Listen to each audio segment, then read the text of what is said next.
ballpark.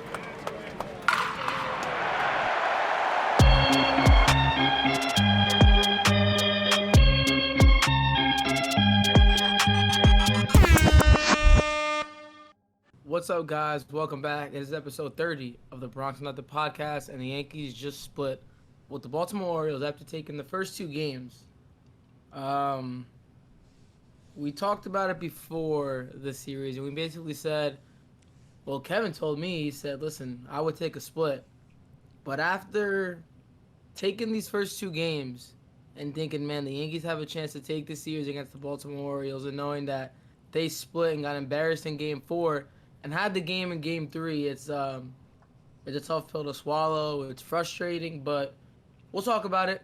Kevin, how are you feeling? I'm feeling ashamed. It's like the walk of shame the next day. That feeling. The Yankees to go down and give up games like this to division rivals is just plain and disgusting.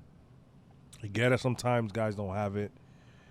But this is a highly analytical team. We'll get about it in Game 4. You'll see why when it comes to me, when it comes to Abreu. I mean, Sevy is Sevy at this point, but the analytics are there where Abreu is not good on 2 and 1 day rest. He's just not.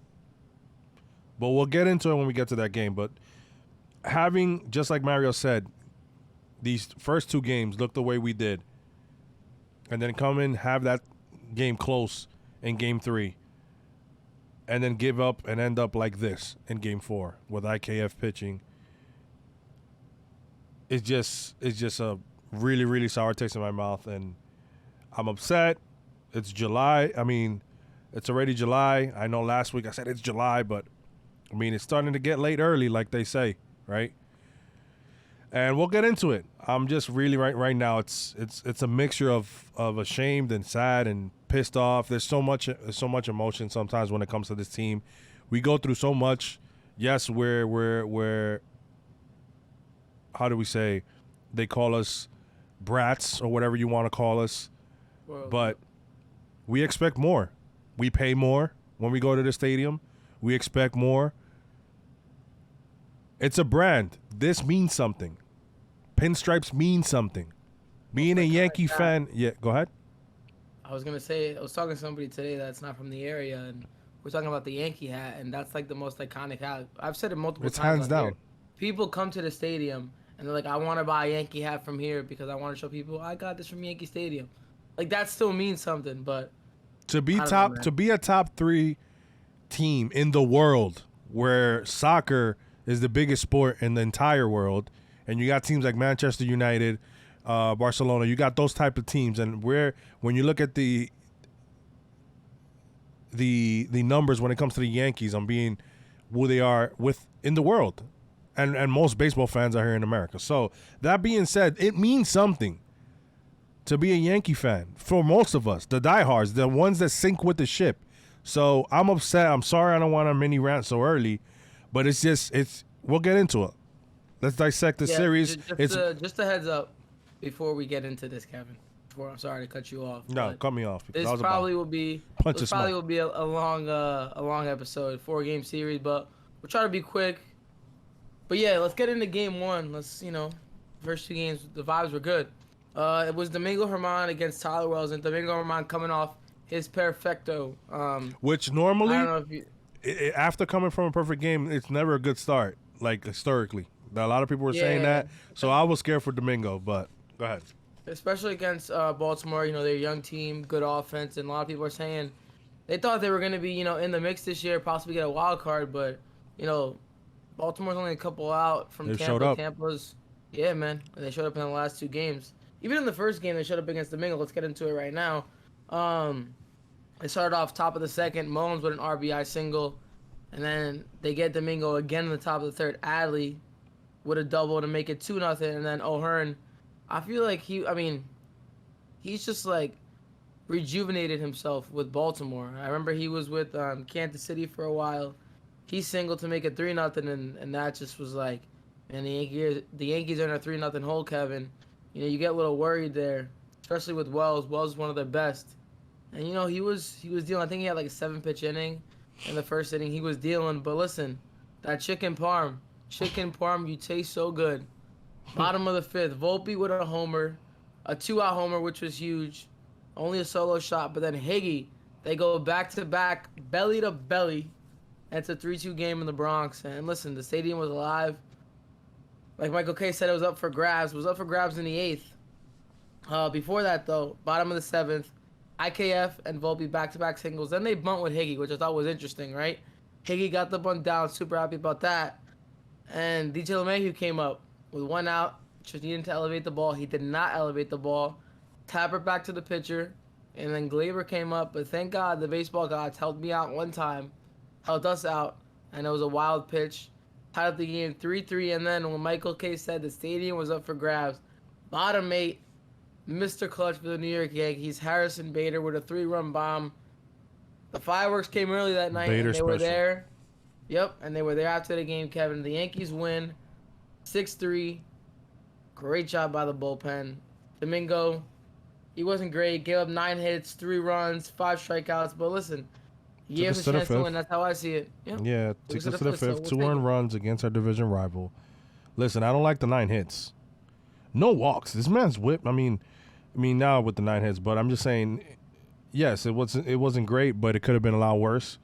It was a grind. 2 earned runs though, 3 runs with the error there. But Nick Ramirez comes in 1 2/3. Nick Ramirez, 1.69 ERA right now, bro. Insane. Ian Hamilton still looks good, great. Kane Lee, and then Holmes shuts the door. Apologies to Holmes every time I'm gonna say this. Another save for him. But shout out to the Yankees pitching staff. Yeah, Higgy, Volpe, IKF 2 hits, and as well Stanton with 2 hits. Everybody was saying Stanton's back. Me and you didn't buy it. We'll go into it in the next game. But yeah, bats come alive. I mean, it's got some hits. We're able to come back on this one. Feeling good. We're like, holy shit, we got 1 up.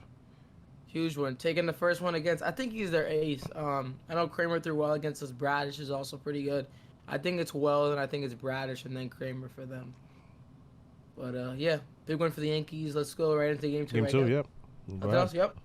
That was a 1 o'clock game, which is a weird feel, Kevin, because it was a Tuesday at 1 o'clock. Michael K said kind of felt like a Sunday game. July 4th, baby. 4th of July. Fireworks night before, so that was pretty cool. But yeah, let's get into it. So Schmidt against Gibson, and then listen, right away the Yankees, it works. They lead off Rizzo and it worked. He walks, I believe it was on 4 pitches, and then like a good Glaber Torres is there. Glaber Torres with a 2-run bomb, put it up in the bleachers, Kevin, up in the bleachers in left field. Huge homer there in the first to give, Schmidt some breathing room. That was a 2-run shot, so it made it 2-0. And then the fourth, things got a little trippy. I'm not sure if the Yes Network showed it, but Bader got hit by a pitch. He kind of gave this guy Gibson, he gave him a little glance. I don't think Kyle's like 45. No, he came up to him after the inning, actually. I don't know if they showed that. No. He kind of patted him on the back. He's like, listen, I didn't mean to hit you, man. Like, I hope we're good. I don't know exactly what he said, but it just seemed like that. And then Bader, like, kind of, gave him a little pat, like, I'm good, man. No worries, but... I mean, yeah, you hit a homer to win the game the night before, and you're gonna think that it's just I know I've had Kyle on my fantasy team. I always pick him up because he's an innings eater.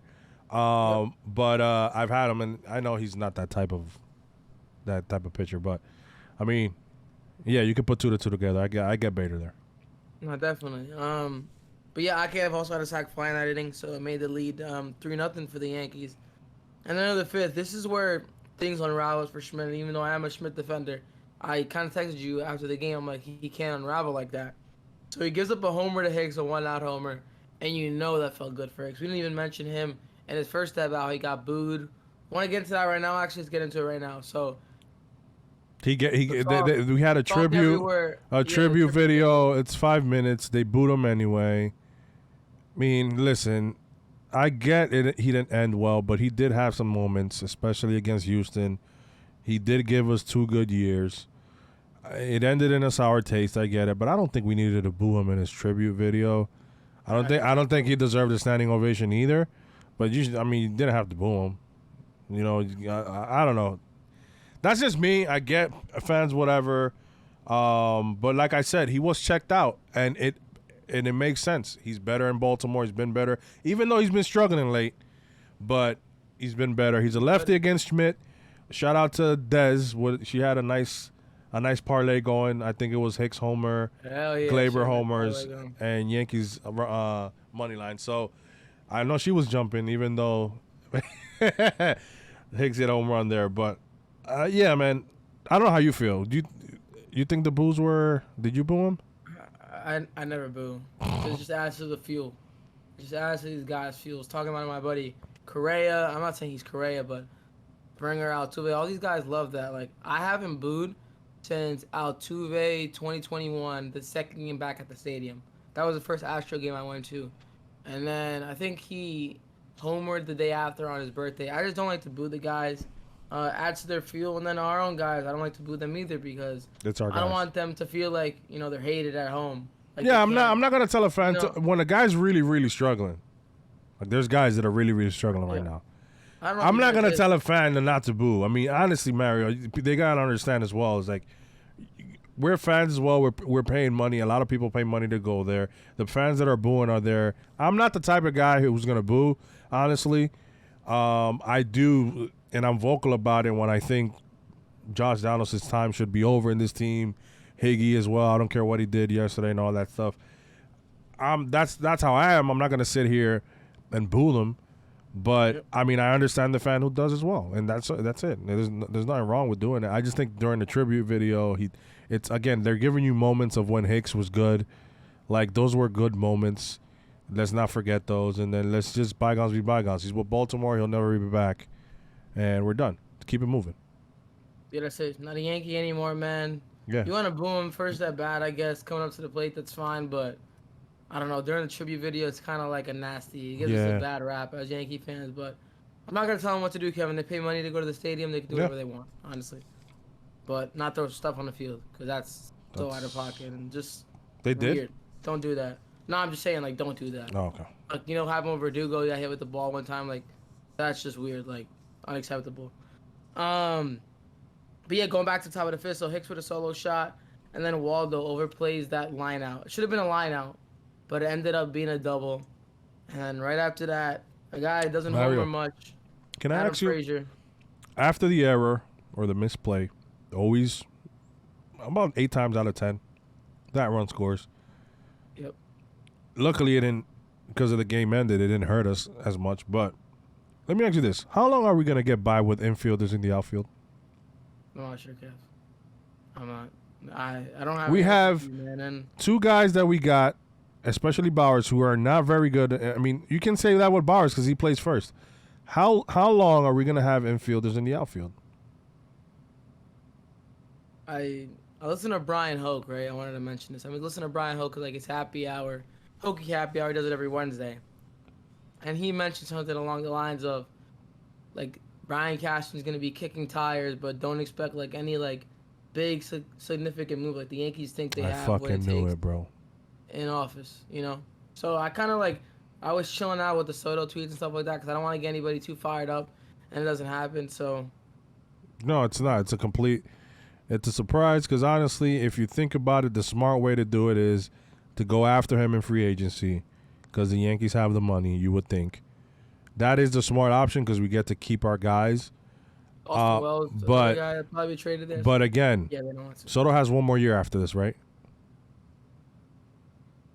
How long are we going to give Judge and Cole?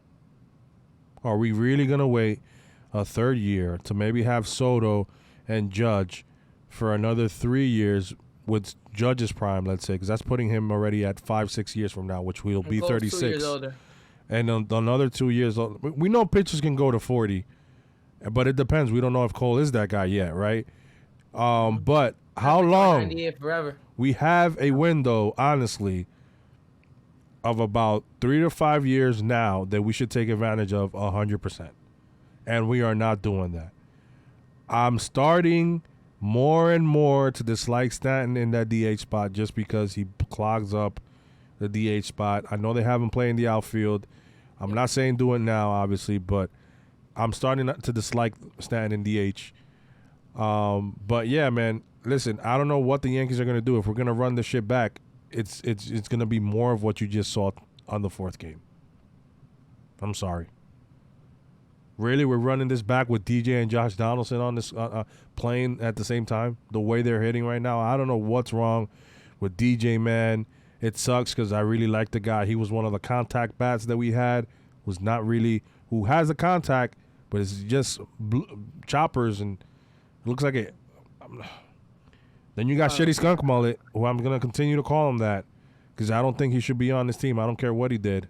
Well, I don't want to go on another rant right now. Let's save that for later. So after the wrong route from the infielders in the outfield of Cabrera, the Frazier homer, which is the backbreaker there, and Schmidt ended up getting the win, Kevin.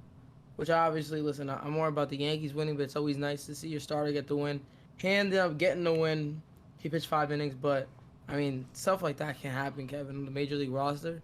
Especially the New York Yankees, you say you're a championship team. That can't happen. Let's go to the bottom of the fifth, though. A 2-out rally. Love 2-out rallies from the Yankees. Gleyber with a walk. Stanton with a single, and that was heads-up base running by Gleyber.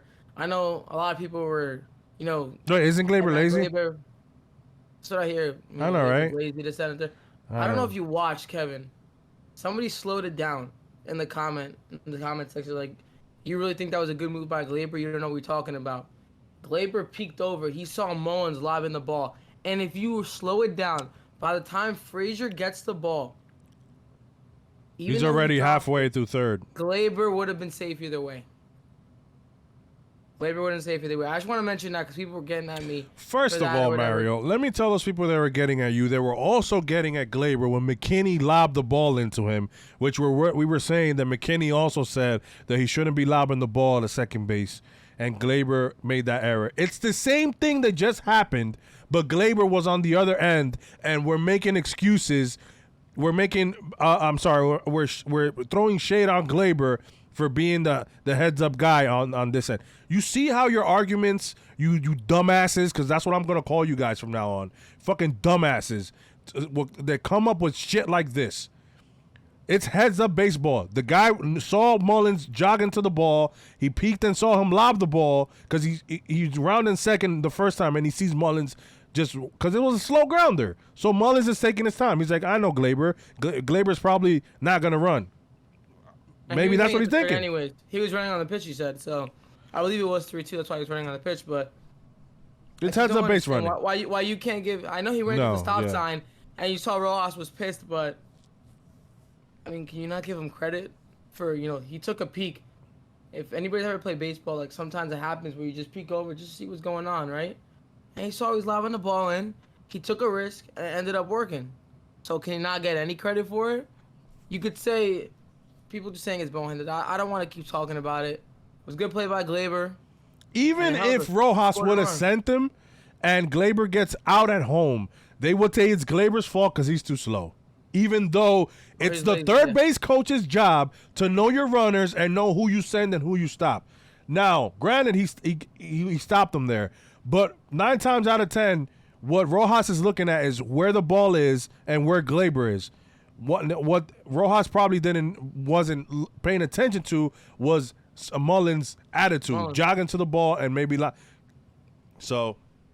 Yeah, that was super frustrating. But the Yankees took a 4-3 lead there in the bottom of the fifth, and then some huge insurance on the Yankees. Trevino in the bottom of the seventh with a solo shot, and then 2 doubles from Bader and Stanton. Bader with the huge blow. That was a 2 RBI double to give the Yankees a 7-3 lead, and then Rizzo had an RBI later in the 8th on the fielder's choice.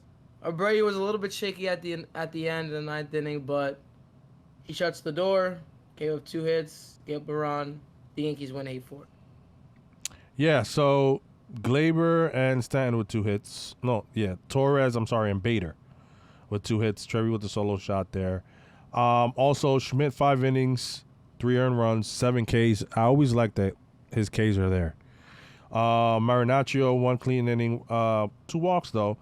But then Wandy, Canley again. Canley for the first time got me a little sweaty with the 2 walks. Able to get out of there. Abreu doesn't look great. We'll get into Abreu when we get into Abreu. But the Yankees pull off the win, 8-4. Everybody's riding high. The Yankees are going to the World Series in Yankee Twitter. Everybody's happy. It seems that these moods are like roller coasters. One day we're on cloud 9. The next day we're shitting bricks. And let's get to that game. Game 3.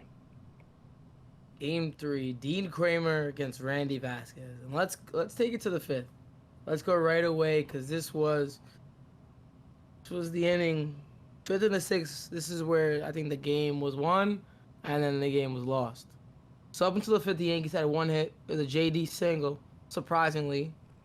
And I made a joke. I was like, you guys are booing him when he comes up to the plate. He's the only one with the hit on the team right now. Stop him, man. In this game. Stop him, man. And then he hit the solo shot, Kev. And what was and how did the game end? We lost. We've won one game where he hits a home run. I care about winning more, so I'd rather JD not homer. But listen, I'm not gonna get mad if he homers, Kev. Like, no, I'm not gonna tell you to get mad. Yeah, come on. I'm just like, I think it's time to just close the door. I know it's time. I think that time will come during the All-Star break. I truly think it will. Fucking Yankees. Man. JD with a solo shot and then a huge 2-out single from Higgy. Huge. Nothing lead. Mario, that was so huge. Let's talk about the top of the 6th, right? So before that happened, before the Higgy single happened, the cameraman Pete got hit from the Yes Network. Prayers up to him. I hope he's doing well. Yeah, he's resting. Really on Twitter. I saw today he's doing well already. He's resting with the family. It was nice to see him put his hands up, and apparently he does this a lot. So Michael K said, if you know Pete, you know that he's a jokester and always. So it was nice to see that when he was being taken out. I mean, listen, bro. I mean, you're zoned in. You don't expect a major leaguer to throw a ball all over the place, but it happens. Glad he's okay though. Glad he's all right. But it takes Randy Vasquez out of the game. I'm not saying this is his fault at all. I'm just saying Randy, it was one of the reasons why they believe the Yankees took him out of the game. He had 75 pitches, 3 hits. He did have 3 walks, but no runs given up with 75 pitches. Pretty impressive for the rookie. I mean, I'm always the type of person is, listen, I know a lot of people hate when people steal outs or whatever, but you're never gonna see how far these kids can go, or how far a pitcher, or how much you can trust a guy if you don't put him in these situations. So I still listen. I get it was a 30-minute break. You have a bullpen back there. You can stay warm. I don't know why not letting him get out there, get 1 or 2 guys, and see what happens from there. I know he had 3 walks, but he had 3 hits in 5 innings against this offense, who's pretty good. So why not give him the chance? This is a guy they haven't seen. You have to take advantage of that. Our bullpen is thinned out. I don't know. I just would love to see him get an extra guy or 2 there. Yep. They're bringing Nick Ramirez, like I said, Kevin. Ande el diablo. And I believe Vasquez struck him out once before. I think that was the only strikeout of the game, Mullins. He ended up striking out Mullins. Ramirez comes in against Mullins, and he gives up a double to start it off. Then Hicks with a single, a great play by JD, but of course makes a great play, but he stumbles, loses the ball, and Mullins beats him out to third. You think that's because he's old? You know what's Kevin? I knew you were gonna say that. And a bunch of people at the stadium were like, "Get up, old man." And I can't lie to you, like that broke my heart and it pissed me off, like in the same. Like I heard that in the stadium, that irked me. How would that irk you? He's batting one. Stop calling him an old man, bro. He's batting 150, Mario. Y'all were just cheering when he homered, bro. Mario, he's batting 150, pick a side. Okay. He's batting. What's DJ bat? DJ's batting like 216, bro. Okay. Yeah, who makes production out of third base? Who makes $10 million more? Who's gonna be here for 3 more years? Well, DJ's younger. Who knows what DJ has left? Get that toe fixed, DJ. Get that toe fixed, DJ. Should have gone to surgery in the offseason, like I said. I knew he wasn't gonna be right, man, and that's like super frustrating for me because I actually found the article too. He elected not to get surgery. The Yankees knew it was on the table, and he said he was gonna let it heal naturally. Yeah, but they knew it was gonna act up again, and Seems like it's acting up right now, Kevin. He's hitting like 218 right now. His OPS is what, 650? I don't think. It's I mean, you look embarrassing, down. bro. Look Look, up the CJ Mario. that I know. Let's go. You go into our whole offense, and our OPS is it's abysmal. Like even McKinney now has dropped below 800, I think, and he was our best guy when it comes to OPS. So I mean, it's like, what are we doing? What's the fucking process? You I don't know? know. Are we gonna trade for Candelario or rental third baseman at the deadline? Are we? I have no idea. Does it make the team better? Yes. Can we get him for cheap? Those are the questions that the Yankees should be asking themselves. Does it make the team better? Can we get him for a good deal? Then why not do it? You really want to go into the playoffs if we get there. You really want to go into the playoffs with this team that you see right here. With Judge, we don't know where we're gonna get Judge. Who knows if Judge comes back, plays for a month, then he's out again because his toe is some discomfort or whatever. You don't know what you're gonna have. Right, the team that you have now is a team that you might have in October if Judge is not 100%. August 1st, deadline. 25 days away. We'll see what happens. But getting back into the sixth, King comes in, right? After the rookie with his first hit, he singles to right field. That knocks Ramirez out of the game. King comes in with one out and gives up a triple to Westberg. A triple. That was when Bowers dove. I don't know if you guys remember when Bowers dove. The ball got by him. Then IKF bobbled the ball in center field. Like the ball got by and went all the way to the wall and allowed Westberg to go to third base. And thinking about it now, that was huge because the next play, Frazier hits into a fielder's choice. That was like the ground ball to Volpe. And he made a throw. It was too short. Higgy couldn't scoop it. And the guy was safe at home. Do you think that made it a 4-2 game? Do you think an outfielder makes that play that Bowers missed? Yeah, absolutely. Absolutely. How many outfielders we have in the minors? Esteban Florio's been the talk on Twitter. Is Florio a lefty? He is.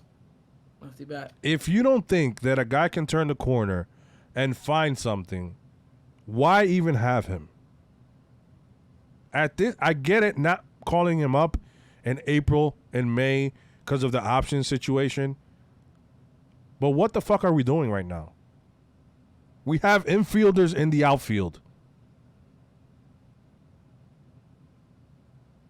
Just think about that right now. How much longer do you want your pitching staff to be immaculate and have to pitch around this bullshit? It's just bullshit. You got guys that are not playing their position, fucking out there, having pitchers have to pitch their ass off. You don't think, listen, I'm not going to make an excuse for Sevy, but you don't think that Sevy in his mindset, I have to keep us in the game at least one. They can't score more than one, and maybe that fucks with guys. Guys are coming in. Listen, let's talk about Sevy. Yeah, we'll talk about that now. But yeah. Just think about the mindset that pitchers have to come now and into games knowing that if they give up 2 runs in 5 innings, it's too much. Crazy to think. But yeah, that's all they got off. Told you, I'm really upset, bro. It was plenty. I know, Kev. But yeah, that was plenty of damage there. It gave the Orioles a 4-2 lead, and then, like we said, chicken parm, you taste so good again. Volpe with a solo bomb in the 8th. I was like, hey, listen, hopefully we can get to Bautista in the 9th. Only a 4-3 game, but it didn't end up working that way. Adley with a double in the 9th, off Ian Hamilton, and then O'Hearn with a 2-run shot. Pretty much the nail in the coffin there. The Yankees got, I think, 1 guy on in the 9th, but that was it. Yankees lose 6-3. Dean Kramer goes 7. Vasquez gets yanked early. Ramirez comes in a big spot, doesn't do his job. They hit King around, and the Yankees lose. Anything else you want to mention about that game, Kat? I think we hit everything, though. I think we pretty much hit everything. I just want to point out that, listen, I mean, Ian Hamilton has been a godsend this year, honestly. Nobody expected him to be what he has, and I think the last time he had an earned run, besides that bullshit bullpen start, you got to go back to, I believe, April. Yep. He's been ridiculously good coming in spots and stuff like that. So it's tough to see him get tagged up there, but that's baseball. And again, our guys are pitching around situations. It could have still been a close game, closer than when it was there at the end. And maybe if that doesn't happen, the route, the ball that Bowers misplays, the game is 4-3 still in the ninth, and we get that guy on, and that's a different situation where you can potentially win the game with a swing. So, I mean, again, these are things that the Yankees have to sit down and look at, and it's just frustrating, Mario. Very frustrating. Speaking about frustrating, Game 4, Kevin, that's the one that's in my memory right now. The most recent game I've been to. Just got back from the stadium, and there's only one thing to talk about, Kevin. That's Luis Severino. I mean, we got so excited when he came back and pitched against Cincinnati. We were like, man, this guy could really be a difference maker, especially with the uncertainty with Nestor Cortez. Even though Rodon's coming back tomorrow, you can kind of afford Sevy to not be great because the Yankees do have pitching. But I mean, what's going on with Sevy? 2 2/3, 10 hits,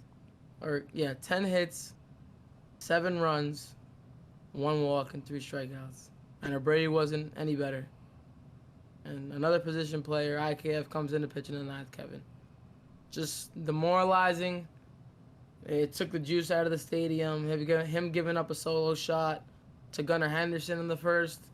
And it just felt like we were out of the game. Like, a couple calls could have went one way or another by an umpire. It didn't go our way.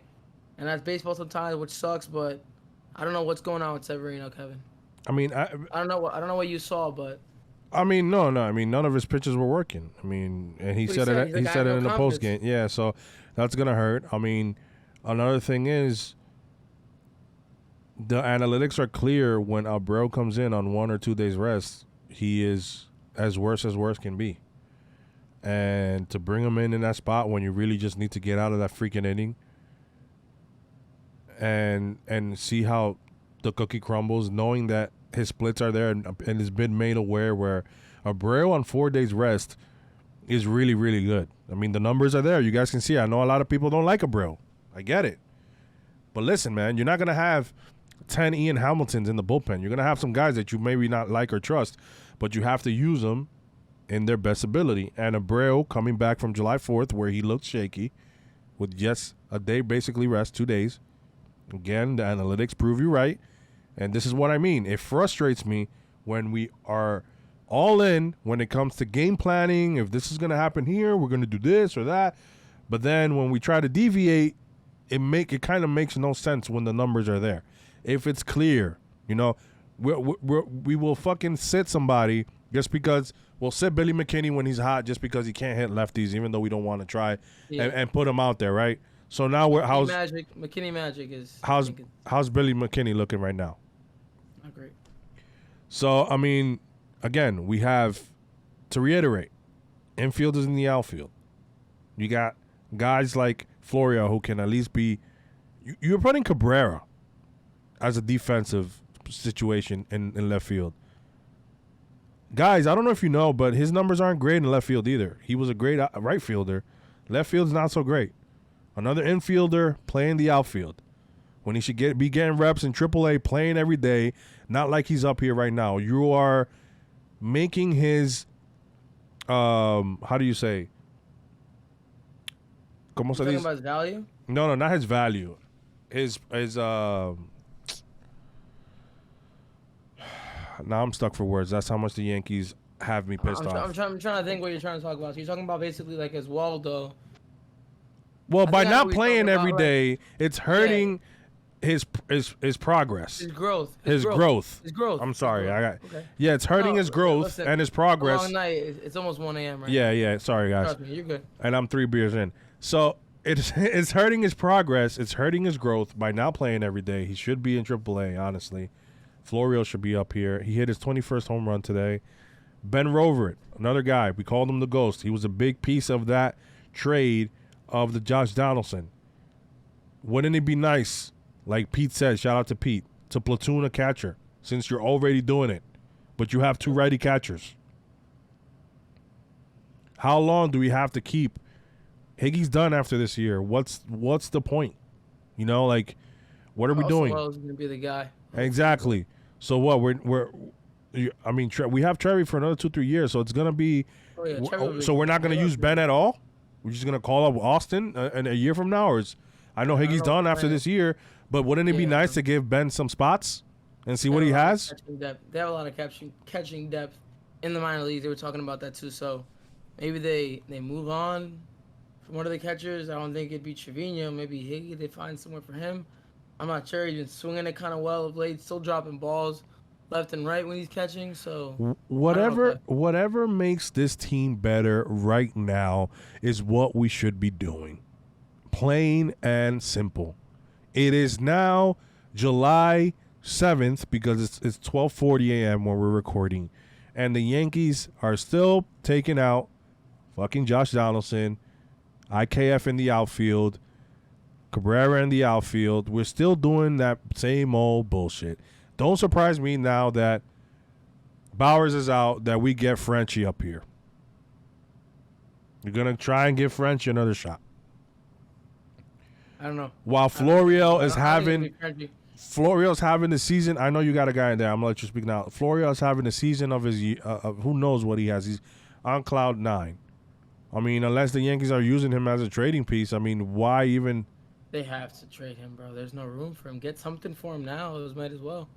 That's the only thing that's the only thing that makes sense, that we're gonna trade him in the trade deadline, and if that happens, then obviously all the shit that we've said about Florio is happening. But that doesn't mean the Peraza, who was once one of you could have upped a little bit. Yeah, that does as a defensive replacement. If you're gonna do that for Oswaldo, why not do it for Florio? He's a lefty. He's a better outfielder. He's an actual fucking outfielder.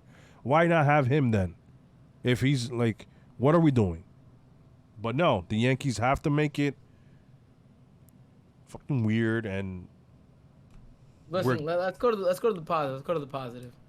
What is positive? Before actually we go to the IKF with another shutout inning. Everson Pereira is another outfielder on the 40-man. Just got called up to AAA. Could be an option for the Yankees, Kevin. Tomorrow we'll see. Somebody's getting called up tomorrow, but something else happening tomorrow, Kev. Besides bad timing, Luis Severino bobblehead night. Bro. Carlos Rodon. I'm not surprised if nobody wants that. Stop, Kevin. Chill. I still want it. Nobody wants it. I'll take a few, man. You imagine people just walk by the people giving bobbleheads like, we don't want that shit. Nah, we're good. I know that would make you happy. You're black. It would. You're sick and twisted. It wouldn't, bro. But because I love Sevy. I mean, Sevy's one of our guys, but he's struggling now. He sucks now. Let's be honest. He's just está mal. De lo mío está malo. No sé si algo malo que comiste o no sé lo que pasa. Bro, it might be the haircut. Yeah.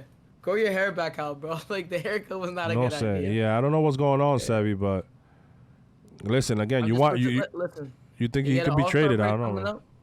I don't even want to think about that, bro. Bro, honestly, the way Domingo, Gordon Montgomery, and Schmidt, the way Domingo and Schmidt are throwing, it's nothing far-fetched for the Yankees to give him a 2-week Phantom IL, send him down there with a inflammation in the left bicep, and just send him down there and see if he works it out in Tampa, bro. I mean, you're laughing, Mario. Alek Manoah situation, you're saying? Damn, man. I think, listen, he's in his walk year. I think either they trade him or they let him just keep pitching here, Kevin. I don't see him doing that right now. All-Star break's coming up. He's not going to start again. Oh, my God. I pray to God they don't pitch him in Colorado. Bro. I mean, that would be an absolute disaster. So who's going down for Rodon? Well, technically Bauer's going to IL, but Bauer's going to the IL. Brito probably getting sent down. Davey got sent down right away too. Oh yes. Which he didn't look bad either. Excuse me, not Brito. Randy. What am I talking about? Yeah. Randy. Vasquez. Oh. You got Vasquez up here. You had Davey, both of them. I mean, they sent up Davey last night. I don't know why they don't send them both of them down. Again, the Yankees doing Yankee shit. Oh, the Cubs. We can't let the Cubs know too soon who's being sent down. We got the Cubs coming into town. Listen, don't ruin my mood, man. I'm sad enough the Yankees lost the series, but Carlos They Rodon tied season the debut, series. They split the season series. debut. Yeah, split the series. It feels like a series lost though. The only way I can start my weekend right is if Rodon gives me 6 no run, He's not. He's not. no runs, He's not. 8 strikeouts. He's not. He's going like 70 pitches tomorrow. Thinking I'm just going happy to 4 see and a him out third, there. 5 You know strikeouts. do you know who's pitching tomorrow for the Cubs? Let's see if you know. Stroman. No. Jameson Tyone. Oh, he's going. Back in the Bronx. He's getting rocked. I'm sorry. J-Mo back in the Bronx. Jamo's Friday night. Jamo's getting rocked. Drew Smiley against Garrett Cole on Saturday, and then for the All-Star break, Mr. Perfecto against Kyle Hendricks. Should be Domingo on a Domingo. an interesting series. Oh, that's gonna be so special. I might go Perfecto again. He's Diablo. either giving up 8. He's either giving up 8 or he's going perfect again. Could you imagine? There's not sleep on this Cubs team either. But again, ODB could be a Yankee in a couple weeks. here we go. A swing and miss guy. Might I think But does he play good defense? Does he play good defense in left field? I mean, I'm pretty sure he makes that play. That Bowers. Hablame. Yeah, well, The play going as well as head. but We still love I'll Waldo, take man. that. No, we're not. Those are the younger guys. I mean, they're gonna make mistakes, but again, it's the frustrating thing that is you still have IKF, you have him, and then it's like you have guys playing positions that they're not normal. Bowers too is the infield outfield guy. He's literally made the transition to be more flexible to be able to get the at bats that he's getting now, and I get it. But how long are you gonna keep playing and rolling the dice, man? And okay. I feel your anger. I'm sure the people are upset too. If you're listening to this still at this point, I know we're like 45 minutes in. Well, 42 minutes in. Thank you guys for listening. I mean, I'm sorry we had to go on rants. This is a tough series, 4 games, but It's a division rival, tough. But we appreciate you guys listening to us, sticking it out with us. We know it's a long season, our first season recapping the Yankees on here, but we truly appreciate you guys, giving us feedback, showing the support and all that. We truly appreciate it, and we love doing this, Kev. We love the Yankees, but we just want to win. yes, I'm sir. sure we all of us want to win. So, but thank you guys. Anything else want to say, Kev? Anything else? Nah, man. Let's take 2 from the Cubbies. A sweep would be beautiful, but it's the Yankees, so 2 games would be nice. All right, let's take 2 games. Let's take all 3. I would love that. That'd But be great. let's just go into the All-Star break with a little bit of momentum. And yeah, man, just gotta win the series against the Cubs. Hopefully, Rodon does his thing tomorrow night. Super excited to see him. I've been waiting for this day for a while. But yeah, thank you guys for watching episode 30 of the Bronx Nothing podcast. Sorry we ran a little late today. But thank you guys so much. Let's go Yankees. Let's beat the Cubbies.